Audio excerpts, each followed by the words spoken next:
Hello అండి, అందరికీ నమస్కారం అండి. ఈ మొక్క చూసారా ఎలా ఉందో? చెట్టు నిండా పసుపు రంగు పువ్వులు వచ్చున్నాయి. ఆ తర్వాత ఆరెంజ్ కలర్లో ఫ్రూట్స్ వచ్చున్నాయి. దీన్ని పీనట్ బటర్ అంటారండి. ఇది ఎప్పుడు కాస్తూనే ఉందన్నమాట. సీజన్ అని లేకుండా ఒకసారి క్రాప్ అయిపోయిన తర్వాత మళ్ళీ క్రాప్ మొదలవుతూనే ఉంది. ఇది కూడా నేను కడియప్లంకలో సత్యదేవ నర్సరీలో తీసుకున్నానండి మొక్క. ఈ ఫ్రూట్స్ కూడా చాలా బాగున్నాయి, చాలా టేస్టీగా ఉన్నాయి. ఫస్ట్ గ్రీన్గా వస్తాయి, ఆ తర్వాత పండితే ఆరెంజ్ కలర్లోకి వస్తాయండి. చూసారా? మీరు కూడా మీకు ఈ మొక్క నచ్చినట్లయితే ఈ నర్సరీలో దొరుకుతుందండి, వెళ్ళి తీసుకొచ్చి పెట్టుకోవచ్చు. నేను ఇది కింద నేల మీద వేశానండి, కొంచెం పెద్దగానే ఎదుగుతుంది.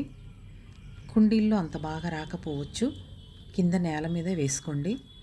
చూడండి ఫ్రూట్స్ చెట్టు నిండా ఎలా వచ్చున్నాయో, చాలా బాగున్నాయండి ఇవి. చూసారా?